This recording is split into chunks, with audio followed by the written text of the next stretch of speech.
2017 has almost come to a close, and that means it's time for me to start doing my best and worst list of 2017. We're going to kick it off by ranking all 7 comic book movies of 2017 in under 7 minutes. Now, comic book movie is kind of one of these terms that can be interpreted many different ways, so I got 3 criteria for being included in this list. First off, it had to be wide release, so something like Batman and Harley Quinn doesn't count. If it was counted, it would be at the bottom because I thought it was terrible.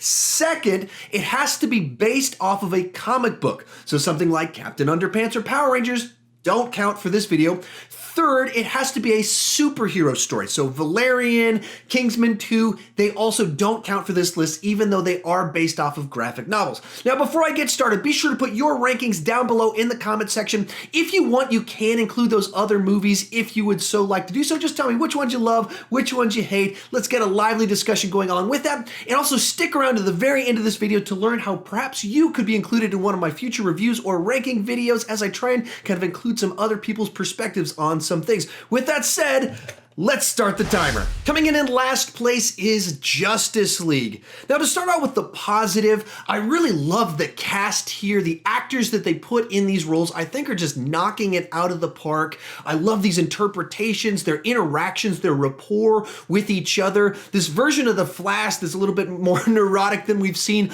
otherwise was so fun and funny. There's a lot of stuff like that that I thoroughly enjoyed. Unfortunately, this movie felt like exactly what it was, which was a movie that was micromanaged by the studio, that had heavy notes, that had 2 separate directors, that went through extensive reshoots, and you can see it on screen. Sometimes that's because scenes are so overly processed to change the look of them to be brighter. Some of that's because actors literally looked different on screen. And even beyond that, the story was underwhelming. Steppenwolf wasn't a strong villain, and it was a movie that just left me so disappointed at the end because there was so much potential for this movie to be awesome, and it just wasn't for me.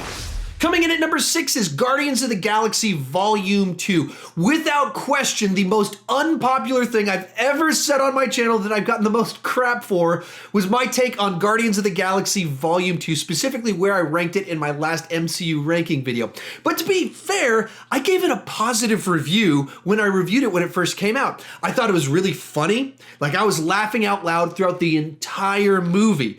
Also, I thought the character moments really worked. The problem is I did not like either one of the main storylines at all. And just kind of the whole idea that the inciting incident was about gold people that wanted batteries because Rocket is an idiot that can't control himself, is selfish and self-destructive, that wasn't interesting to me. And I didn't like what they did with the ego plot line.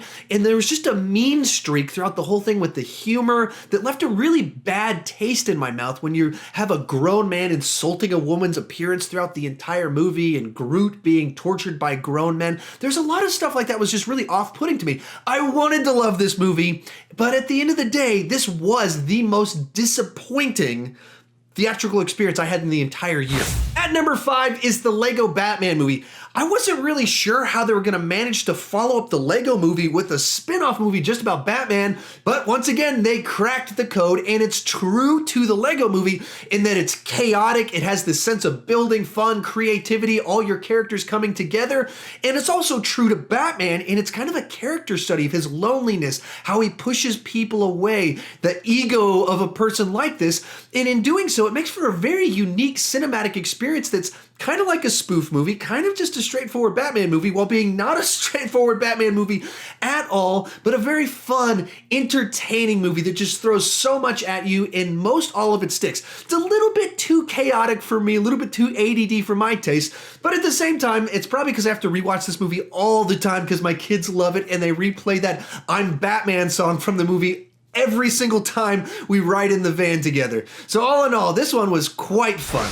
Coming in at number 4 is SpiderMan Homecoming. After so many different takes on Spider-Man in a relatively short period of time, I wasn't sure if they'd be able to find their own unique take on the character, but they absolutely did by making it a high school-centric story. This gives us an opportunity to see a different take of Spider-Man that has the maturity of a teenager, the relationships of a teenager, the conflicts that a teenager would face if he was a part-time superhero after school. It also has its own unique place because Peter Parker is is a teenager in high school. And this also means that you can have a character like the Vulture be a great villain, even though he's really just kind of the Walter White of the MCU, as this guy that decided to break bad. He's a great character, and you feel the stakes of it. Even in some senses, they're relatively low stakes. It just made for a great, fun, enjoyable time at the movies that I've rewatched several times and enjoyed every single one of them. At number 3 is Thor Ragnarok. This movie easily makes the Thor franchise the most improved franchise of the MCU because,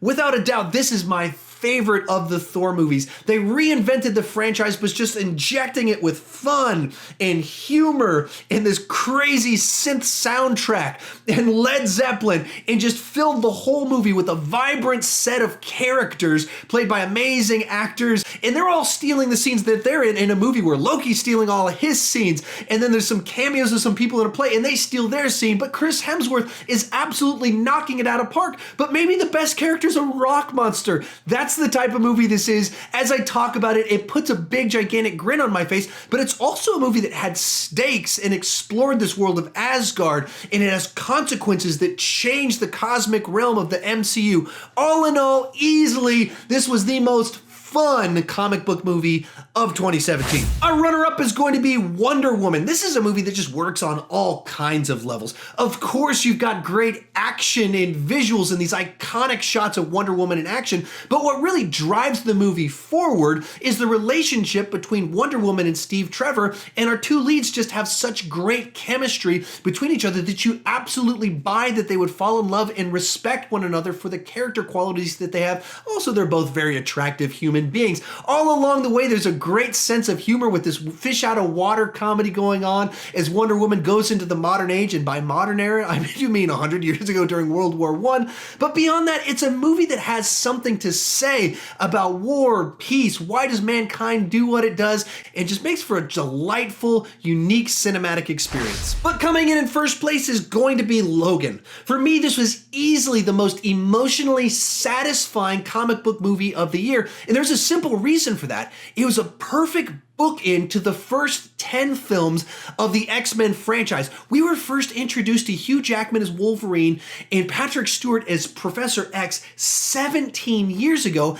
and this movie probably gives us the best Patrick Stewart's performance we've ever seen. It gives us another amazing Hugh Jackman performance in this role, and it's a movie that has amazing action sequences and cool visuals and all that fun stuff, but really it's a movie that has things to say that you can only tell when you've had this much backstory with characters and seen their relationships grow and change, and so it can explore life, death, sacrifice, regret, and really bring it all home in the end and have a satisfying conclusion to a story that's being told for almost 20 years. And so for me, this one easily was the movie that moved me emotionally the most and is the #1 comic book movie of the year. So there you have it. There's my ranking of all 7 comic book movies of 2017. So I always say I don't want to just talk about movies. I want to talk about movies with you. So I'm always looking for ways to incorporate your opinions into my videos. One of the ones I'm experimenting with now is using the Stardust app to share your pretty faces and your opinions on stuff. So I asked you guys to share your favorite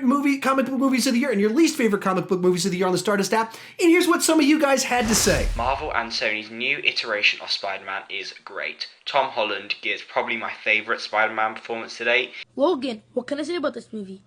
Amazing. This is one of my favorite comic book movies ever made. This film, I had a blast with it. I love seeing all the characters on the screen together. So disappointing. Kurt Russell's ego, fantastic. And actually, although I thought it was okay on first watch, rewatching it, knowing what to expect, really enjoy it. Guardians of the Galaxy Volume 2 is my favorite MCU movie. Wish I loved it as much as you guys, just unfortunately it left a bad taste in my mouth. If you want one of your reactions to appear in one of my future reviews or ranking videos, it's really simple. All you need to do is download the Stardust app. It's at the link down below in the description. It's totally free in the Android or the Apple store, and it's super easy to use. You just select the movie or TV show you want to review, click it, select it, hit the record button, you record a 30-second reaction wherever you're you're at. It's super personal. You don't need any fancy equipment. It's one of the things that makes it so much fun. And then when you share it, mark it discoverable and tag me in it so I can see you're in the video discussion in here. And if you're new to my channel, please consider clicking that subscribe button. I do movie reviews, TV reviews, ranking videos. Hey, kind of like the one you're watching right now. But the key thing is I don't want to just talk about movies. I want to talk about movies with you. So join me in the comment section. Let's have a lively, respectful conversation. And as always, thank you for watching.